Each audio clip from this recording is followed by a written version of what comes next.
Hello बच्चों, let's read the question. The question says, the following frequency distribution gives the monthly consumption of electricity of 68 consumers of a locality.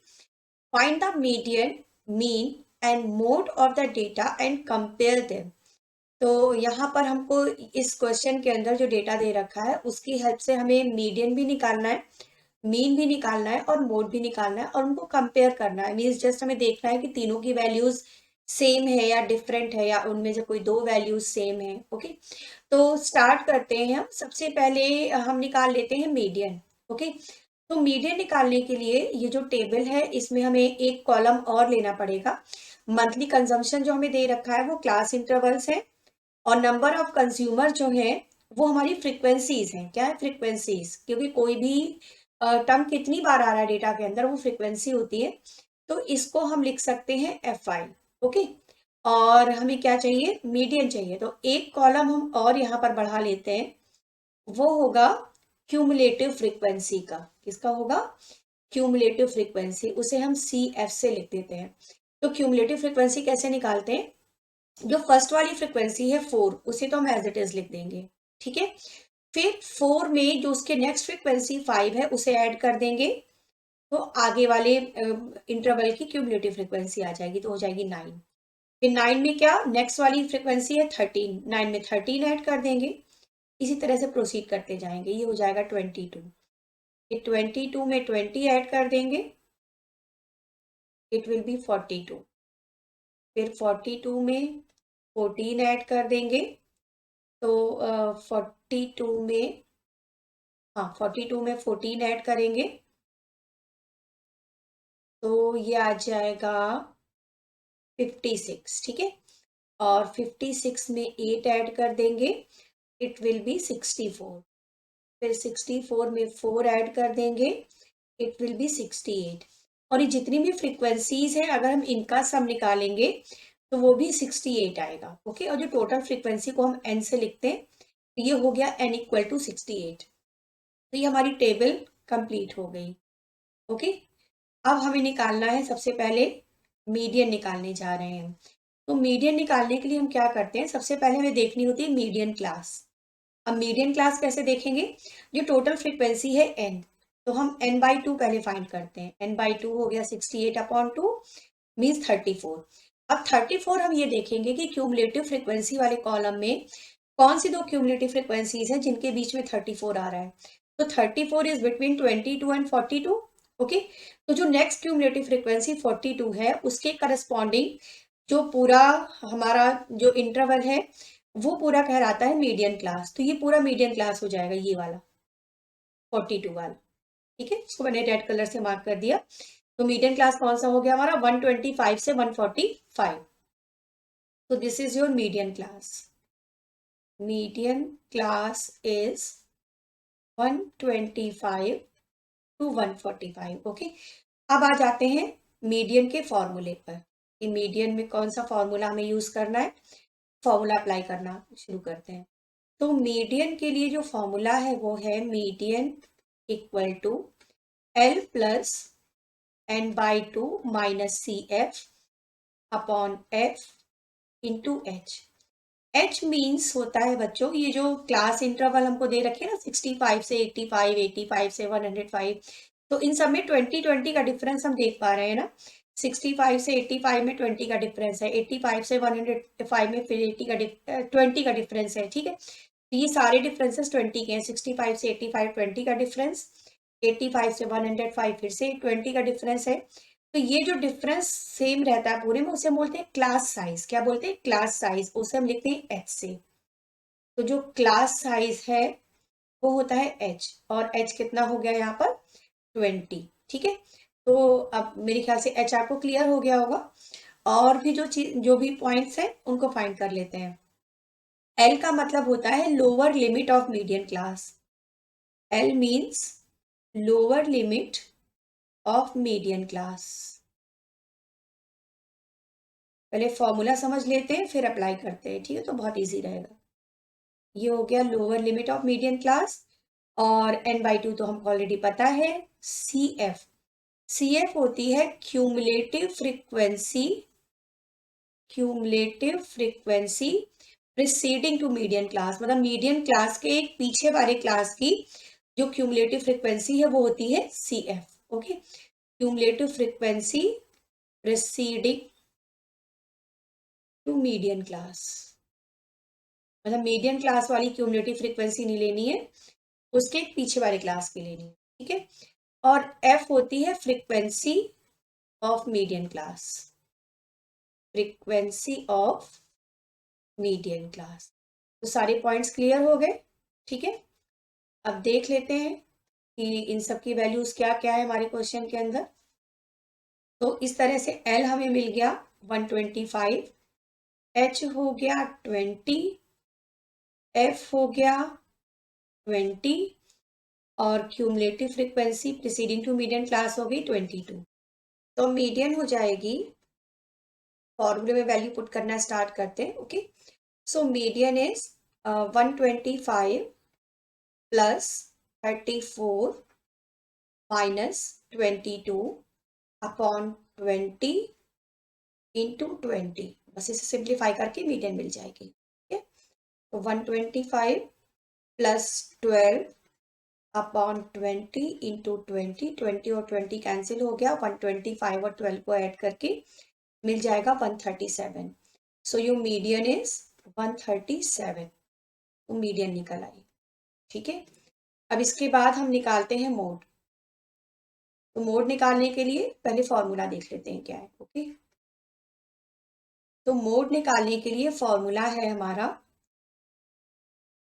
L plus F1 minus F0 upon 2F1 minus F0 minus F2 into H।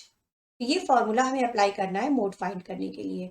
तो सबसे पहला step तो हमारा ये है कि हमें model class decide करना होता है। मॉडल क्लास डिसाइड करने के लिए हम देखते हैं कि मैक्सिमम फ्रीक्वेंसी कौन सी है। तो मैक्सिमम फ्रीक्वेंसी यहाँ पर है 20 हमारी टेबल के अंदर। ठीक है ना, जब मैक्सिमम फ्रीक्वेंसी 20 है तो उसके करस्पॉन्डिंग जो क्लास होता है वो मॉडल क्लास हो जाता है। तो मैक्सिमम फ्रीक्वेंसी है 20, सो इसके करस्पॉन्डिंग क्लास कौन सा है 125 माइनस 145। ओके, ये हो जाएगा हमारा model class. 125 to 145 is model class. अब एक ये कोइंसिडेंस है इस क्वेश्चन के अंदर कि मॉडल क्लास और मीडियन क्लास दोनों सेम है, बट हमेशा दोनों सेम हो ऐसा कोई जरूरी नहीं है। ठीक है, अब इस फॉर्मूले के नोटेशंस एक बार क्लियर कर लेते हैं और उसके बाद वैल्यूज हम पुट कर पाएंगे। ओके, तो फॉर्मूले के अंदर क्या क्या है, सबसे पहले तो एल होती है lower limit of model class, L is lower limit of model class.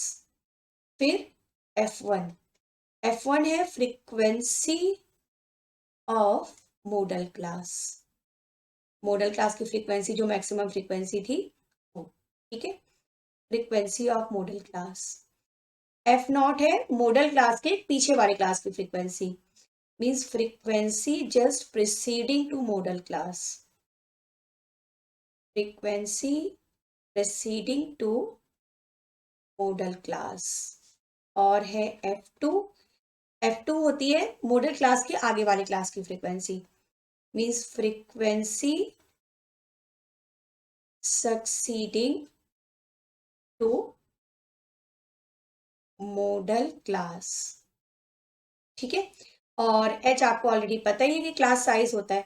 तो अब सारे पॉइंट्स हमें क्लियर है, अब हम मोड के फॉर्मूले में वैल्यूज पुट करना स्टार्ट करते हैं। तो ये हो जाएगा 125, और पहले पॉइंट्स यहाँ लिख तो लें कि L है क्या। L यहाँ पर हमको मिला है 125 है ना, और F1 है 20, F0 है 13 और F2 है 14। अब वैल्यूज पुट करते हैं, तो L के प्लेस पर तो 125 लिख दिया।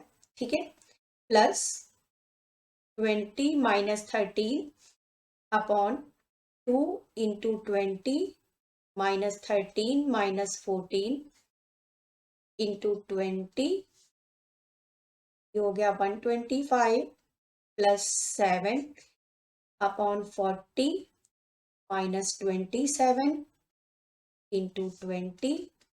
So this is 125 plus 7 upon 13 into 20. अभी हो जाएगा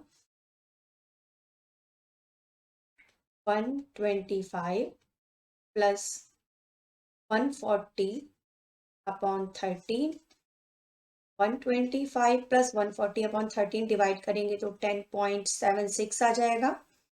ठीक है, तो ये हो जाएगा 135.76 135.76। तो ये आ गया मोड आ गया 135.76। तो मोड आ गया और मीडियन आ गई। अब हमें निकालना है मीन। तो हमारे पास बच्चों एक फॉर्मूला है, उसे हम बोलते हैं इंपेरिकल फॉर्मूला। कौन सा फॉर्मूला है? Empirical formula. तो ये फॉर्मूला हम तब अप्लाई करते हैं जब हमें मीन, मीडियन और मोड में से 2 वैल्यूज पता है और थर्ड वैल्यू हमें फाइंड करनी है, तब ये फॉर्मूला हम अप्लाई करते हैं। ये फॉर्मूला है mode equal to 3 times median minus 2 times mean. इसमें वैल्यूज पुट करके हम मीन निकाल सकते हैं। मोड आया है हमारा 135.76, मीडियन आई थी 137। अब यहाँ से मीन निकल आएगा, ठीक है ना। ये हो गया 135.76, इसको मल्टीप्लाई करके मिलेगा 411। एक सेकेंड, ये हो गया 411 माइनस 2 टाइम्स मीन। तो 2 टाइम्स मीन इक्वल टू हम लिख सकते हैं 411 माइनस 135.76। अब ये हो जाएगा 2 times mean equal to 275.24। Okay, तो मीन निकल आएगा हमारा यहाँ पर 275.24 अपॉन 2। तो दिस इज इक्वल टू 137.62। तो ये निकल आया मीन। ओके, और मोड हमने निकाला था, मोड की वैल्यू आई थी 135.76 और मीडियन निकाली थी 137। तो ये तीनों ही सेंट्रल टेंडेंसी को मेजर करते हैं, बट इन तीनों वैल्यूज में हम एक डिफरेंस देख रहे हैं क्योंकि तीनों से एग्जैक्टली सेम नहीं है। तो यहाँ पर हम ये देख पा रहे हैं, अगर हम मीन, मीडियन और मोड इन तीनों को अगर कंपेयर करें तो मीन सबसे बड़ा है इनमें। ओके, मीडियन और मोड जो है, मोड सबसे छोटा है। तो हम ये लिख सकते हैं ना कि mean is greater than median and median is greater than mode. तो ये हो गया मीन, मीडियन और मोड में एक कंपैरिजन हो गया कि अगर किसी भी डेटा का हम मीन भी निकालें, मीडियन भी निकालें और मोड भी निकालें, तो उनमें मीन लार्जेस्ट वैल्यू होगी, मीडियन उससे कम होगा और मोड उससे कम होगा। Okay, hope you understand it well. Thank you.